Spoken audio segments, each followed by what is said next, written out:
Today we're talking about pre-cycle development for a full production line under isolator. How does that work? The first step is an in-house VPHP simulation that shows us area with a higher or lower H₂O₂ distribution. What happens next?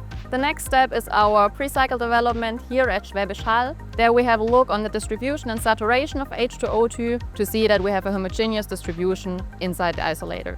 And after that?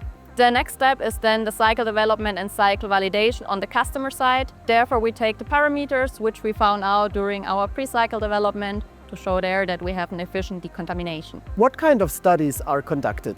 During pre-cycle development, we do injection rate studies, temperature and gas distribution studies. How does this impact time to market? Since the starting parameters are already determined in Schwäbisch Hall, this makes us much faster for its cycle development and on-site. So it's a way to improve efficiency and ensure a smooth transition to production? Exactly. Pre-cycle development helps the companies to save time and to get a fast regulatory approval.